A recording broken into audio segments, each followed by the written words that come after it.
Okay, so this is going to be a look into long-term development for tumbling. So not technical, not specifically into the skills themselves, but more of a structural and program approach to make sure that what you're doing will have long-term elite level results. So I think a lot of times we like to break things down so far to the point that we actually prevent progress. So this method's purpose is to keep it as simple as possible and to actually encourage progress in the long term. I've done a couple videos specifically on Jake Jarman and how he uses a wide arm round off and a closed shoulder back handspring to kind of lower his center and create some of these big passes. In case you don't know who Jarman is, he just got 3.5 twisting double layout named after him. So in terms of elite, tumbling is about as elite as you can get in men's gymnastics. And when you watch him tumble, some of the things you see him do are almost exactly the opposite of what we would judge and teach and expect at a junior level. So the disconnect here is, at what point do you stop teaching things like T-hands or things like turnover and allow it to grow so that someone can reach the level of a Jake Jarman, or it's even possible to reach the level of a Jake Jarman? And that's what this video is about. So personally for me, the way I start that is on tumble track. This video is going to assume that we have front handsprings, we have back handsprings, we have front layouts, and we've started working back layouts or whips. Not that they're perfect, not that we've molded them, but they're good enough to connect on tumble track. And we're going to use this process to iron out the edges instead of getting stuck in the weeds of tweaking them. So basically, my go-tos are connected of all of these. So we're going to do 2 sets of connected bounders all the way down, 2 sets of connected front layouts all the way down, 2 sets of connected back handsprings, and then 2 sets of connected whips. And my goal here, and the things that I want to see from them, I'm going to try and write it here in green. Number 1, I want them to stay the same speed. So I'm not asking them to speed up. I'm not asking them to slow down. I'm not asking for turnover, for length, none of that. I want the same speed from start to finish. So let's watch this on his bounder pass.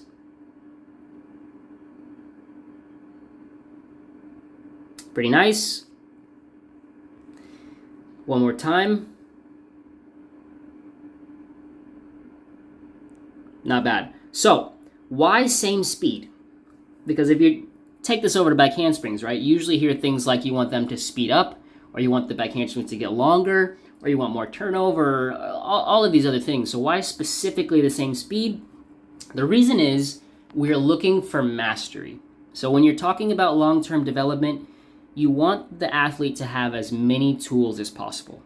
That means that in any situation, they know how to adjust on the fly without having to change techniques or run back to drills.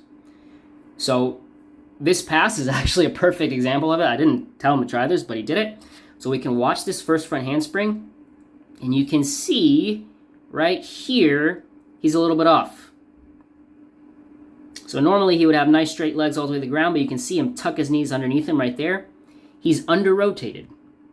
So if his first front handspring is under-rotated, and I'm asking him to keep a nice even speed throughout, how can a front handspring that's too slow maintain a normal speed? Well, the answer is he has to recognize that he's too slow and speed up the next front handspring. So in order to stay the same, he's forced to adjust and speed up, which he does. So the next front handspring is better, right? Less bent knees, more stood up. But this one looks like he's actually a little bit too over-rotated. It's almost past his feet, right? So if I'm asking him again to stay the same speed and he has too much rotation, what does he need to do for the next one? Well, he has to slow down. So now, through this process, he's forced to recognize whether he's too fast or too slow, and he's forced to adjust to those things to bring it back down to the level. Compare that to asking an athlete to just speed up? Do they need to know where they are to go faster on the next one? Not really. Do they need to control, adjust up or down in order to go faster on the next one? Kind of, right? Kind of. They need to control the speed up, but not the other side of it. So what it does, what happens in the long run when you ask for just one side of something in development is you really just give them one tool. It's like going to a construction job with just a hammer. You know how to hit the nails, but when the screws come up, you haven't really been prepared how to deal with a different job. So this process of trying to stay the same speed, even though every front handspring is going to be a little bit different, forces you to expand your bag of tools. You got to have a screwdriver too, right? The second part of this, I'm going to write this in blue.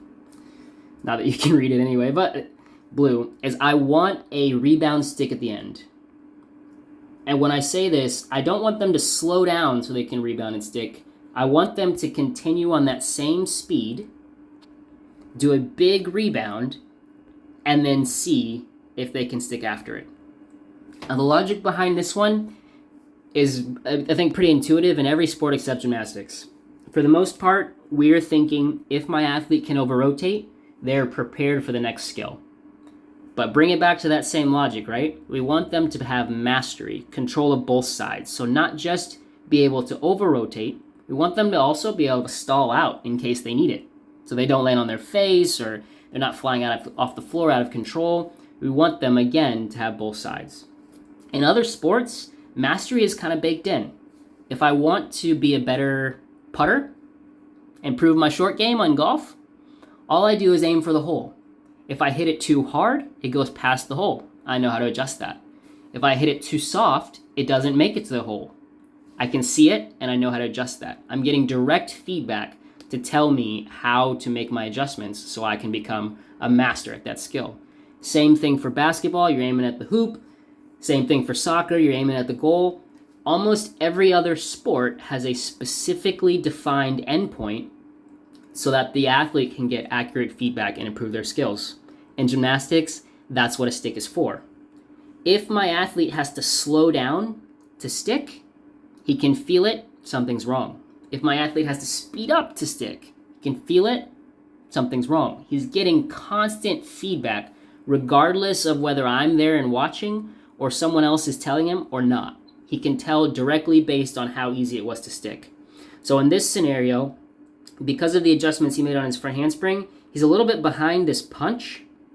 So the punch gets a little bit caught up, and that stick's not as big as he would want it to be. But again, he's going to get that direct feedback, and it's going to be applied into his next turn. So now we can see, I think, hopefully, a little bit of how this process plays out into direct mastery. Now, again, if you're having your athletes do 2 or 3 sets of each of these per day, they're getting countless amounts of feedback. You're literally flying through years of drilling for each one of these things. If you have an athlete who's constantly over-rotating and you have to go down to drills to teach them how to not over-rotate, that's stopping their progression. It's taking a step backwards, and it's kind of one-dimensional because once you've taught them not how to over-rotate, give it a couple weeks or a month, eventually you're going to have to be teaching them how to not under-rotate. Again, because we've developed one tool for them and they don't have the matching tool. So this process, again, gives them all the tools required. So now I'm going to play through. He does front layout, he does back handspring, and he does whip. It's the same idea. He's just trying to keep the same speed to a big rebound at the end. And again, he's being forced to not only recognize where he is, but also control it and make adjustments on the fly.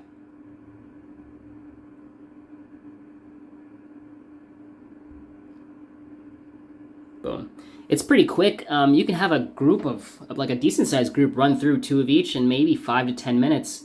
It doesn't take long. And again, the feedback they're getting goes miles in terms of their long-term development. I can drop a technical video specifically about what I was talking about with Jarman if anyone wants to see, but the bigger your skills get, the further you get away from things like T-hands and just raw turnover, the more specialized and specific it has to be. The best kind of example I have of that is, let's say you're walking down the street on a flat road, no big deal, right? Heel toe, one in front of the other. But what happens if the road has a hole in it and all of a sudden you have to walk over it? Or what happens if there's a slant, or if there's a rock in your shoe? All of these little tiny things that can make huge adjustments to your walk, but you don't think about it, right? It's not stop, do a drill to change my stride. It's just intuitively your body adjusts. That's mastery. And that extends to your run, your jog and your run as well. Your body intuitively knows how to make these changes, so you don't have to go back to drilling anytime there's a slope in the street. That's the same thing we want in terms of gymnastics long-term development. The more you can kind of pack into their just innate ability, their body awareness and being able to recognize and adjust things, the less time you have to spend on drilling, and the more capable they are of evolving their techniques and figuring out what's best for them. So, like I said, it only takes 5 to 10 minutes for a group to get through that. Afterwards, I always give free time to do, I call it whatever they want time, but it's basically time to make their own connections. So they've gotten connected bounders, back handsprings, whips, layouts. They can now play. A front half follows the same exact rhythm and structure. If you can do a front half, then you can do layout, layout, layout, half, whip, whip, whip. And that's a great connection pass. If you can do a whip half, you can do whip, whip, whip half, front layout, front layout, front layout. And that's a great connection pass. And as they continue to grow and improve, they can just drop whatever new skill that they've learned into this sequence and adjust with the rhythm accordingly. So if you got a front full, in. Full and a half, in. Double full, in. You can do double flipping, whatever you want. They can get creative as possible because they have the mastery to be able to do that. So I asked this athlete just to do a pass for the sake of video. This is what he chose.